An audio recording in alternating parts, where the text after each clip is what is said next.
So in this session, I'm going to discuss about the uses and gratification theory. Let's get started.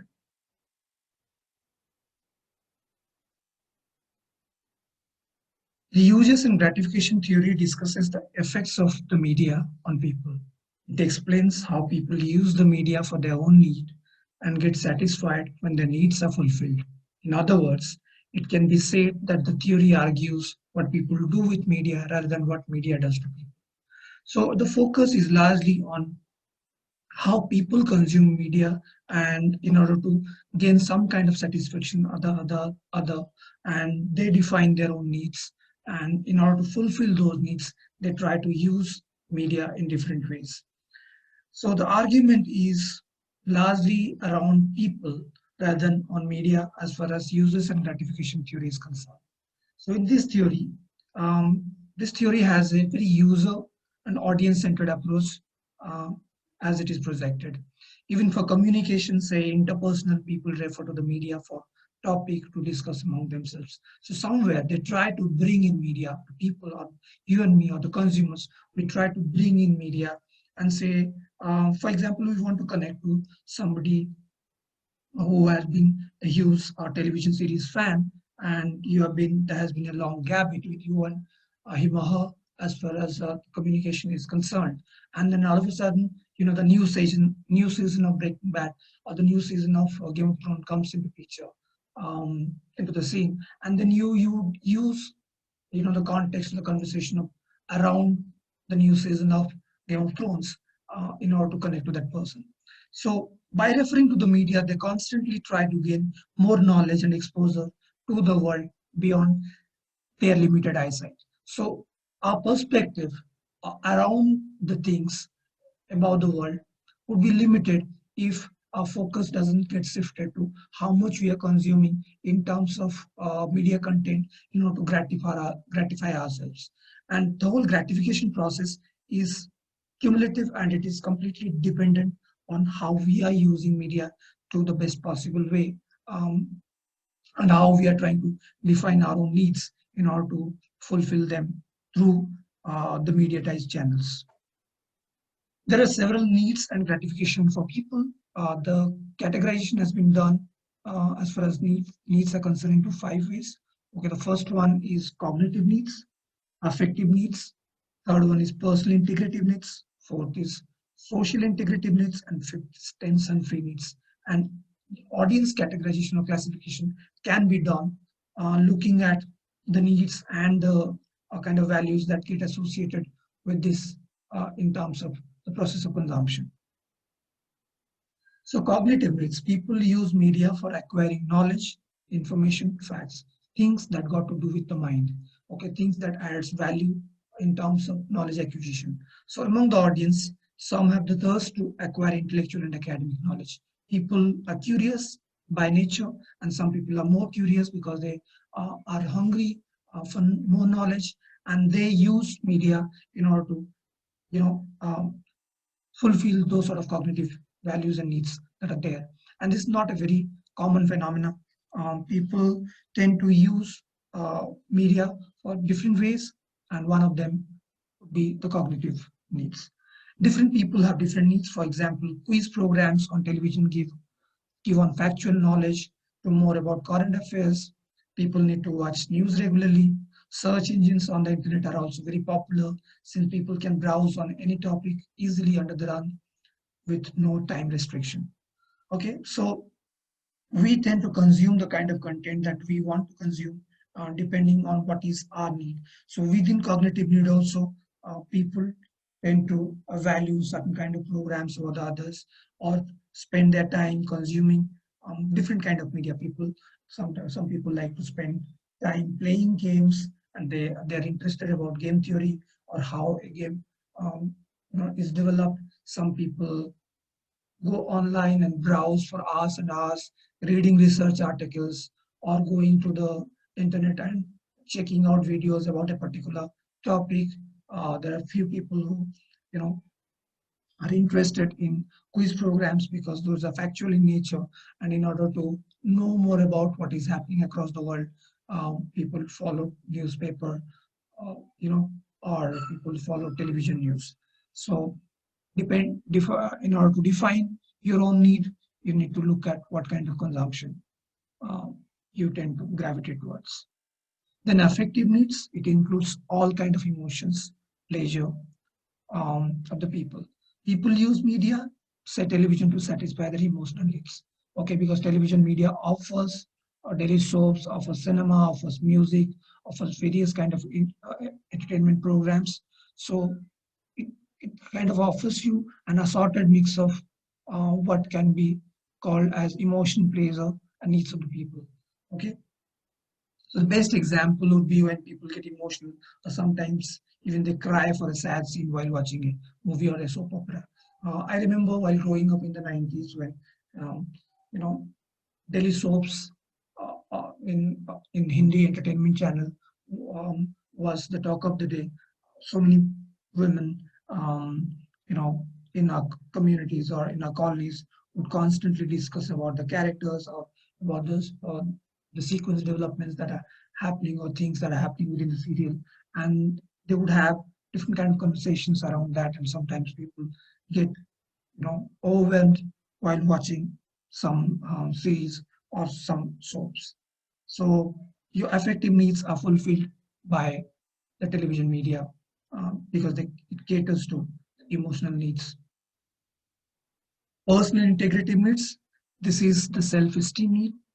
People use media to reassure their status, gain stability and credibility.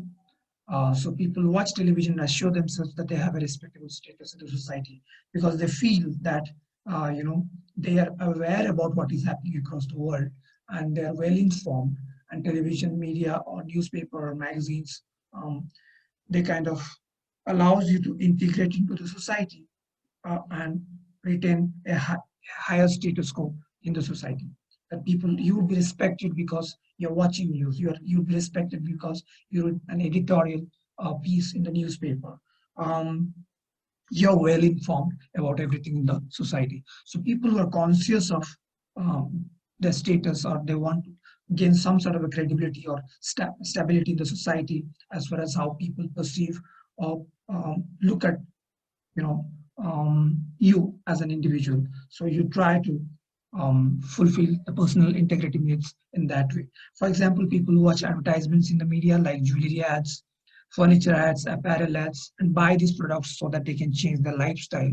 And then when other people look at their consumption or look at what kind of lifestyle they maintain, they would be judged and valued accordingly. Hence, the media helps them to do so in choosing what kind of consumption method or consumption pattern they must follow, what kind of products gives them certain kind of a branding in the society.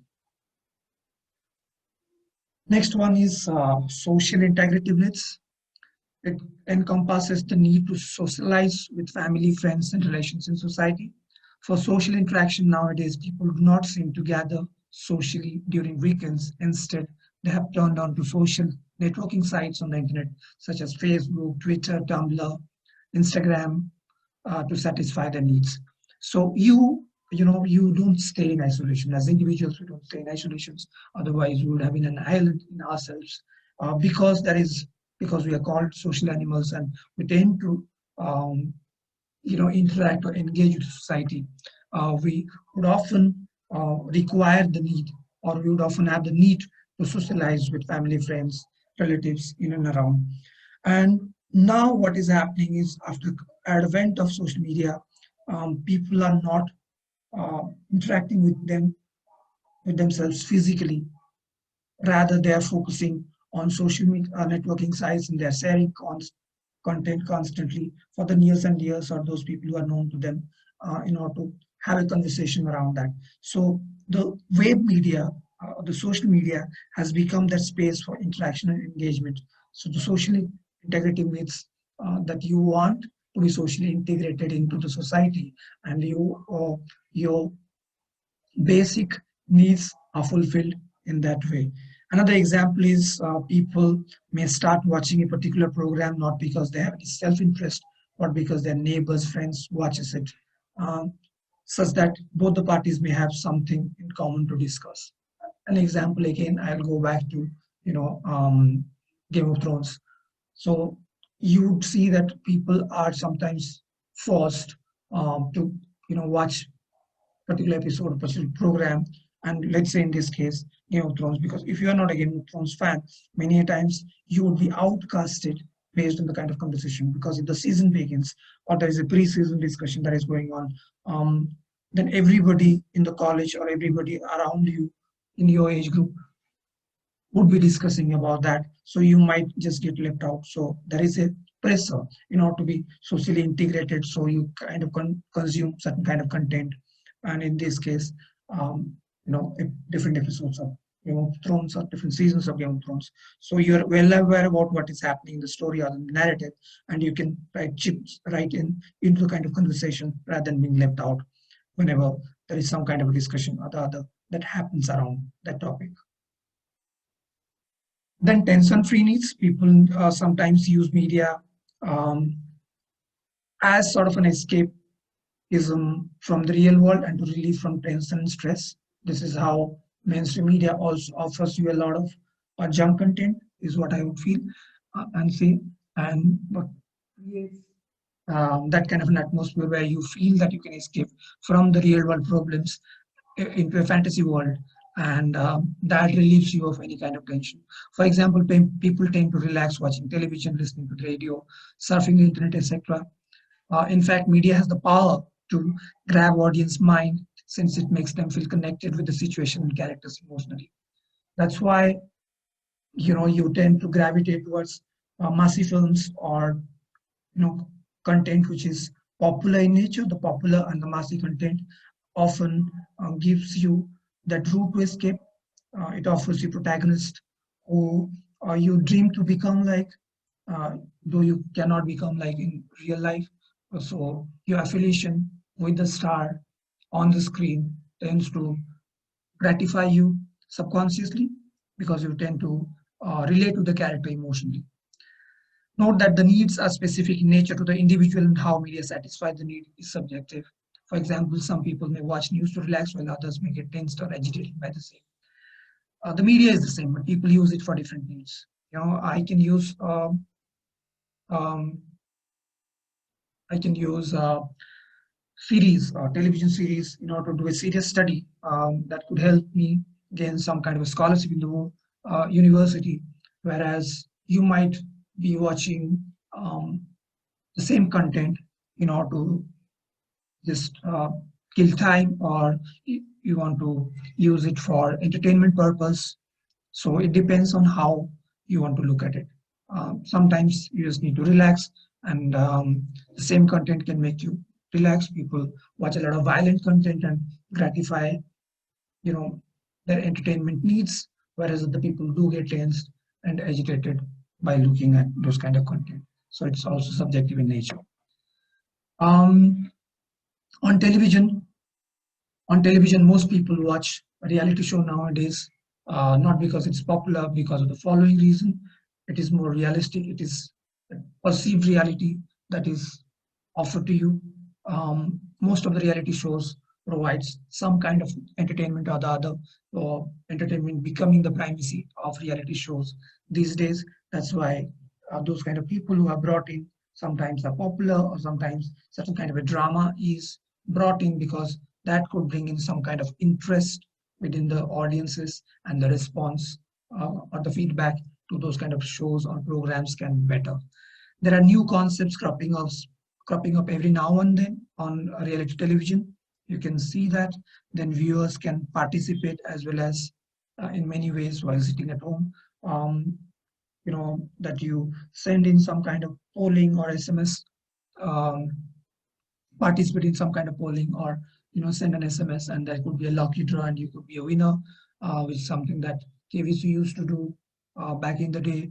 So, or you can send in your audition clip and you might be called for a major audition or a main audition. All those kind of things. Then controversies are extensively covered. People used to love controversies. People love.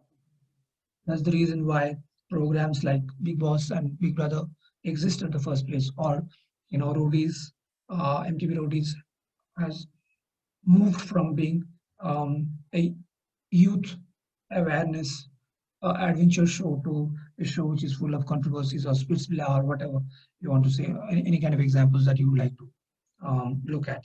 There are a number of television programs or television reality shows that you can come across which is full of controversies, and people tend to love that because we tend to gravitate as viewers or consumers, we tend to gravitate towards controversies and we like them covered. Then sensationalism brings in more viewers. For all right reasons, you tend to share it with your friends or your family members, and that can be a reason to have a conversation. So you tend to also tend to get gravitated towards those kind of sensationalistic content. Okay, let's look at the criticism of users and gratification theory. The user and gratification theory doesn't bring into consideration the power of the media. Okay, so because I told in the beginning that it is an audience-centric or a consumer-centric approach, the power of media is passive here, or it's not taken into consideration. It is more from the audience point of view, or it's an audience-oriented study. So, one track in that sense. Positive point of the use and gratification theory is that it focuses attention on the individuals in the mass communication process. That for first time you would, as a consumer, you would feel driven or motivated, or it's a study or about how you are receiving or perceiving certain kind of content. It does analyze or talk about as individuals or as consumeristic communities how we are, um, uh, you know, we are playing a larger role in the production process rather than just being passive consumers. It mainly focuses on people's selectivity on media content rather than its unintended effects on their minds. Okay, what kind of content gets primacy or what kind of content works? This whole concept of this is market driven and this is the market. This whole definition of the market also um, could be reflected from the point of view of how audience are consuming certain kind of content. That becomes the market. And researchers of this theory conclude that the results are subjective rather than objective. It also is a matter of concern because whenever you're looking at users and gratification theory, you can't pinpoint and say that okay, this any kind of evidence is conclusive because it can have both subjective as well as objective interpretations, and the results could be subjective in that sense that many times people like some kind of content and then switch to another kind of content. So you can't just pinpoint and say that okay, this has been the reception process or this has been the kind of content that people often select and use. Okay, so this is what by and large about user gratification theory I wanted to talk to you about. Thank you. Let's stop here.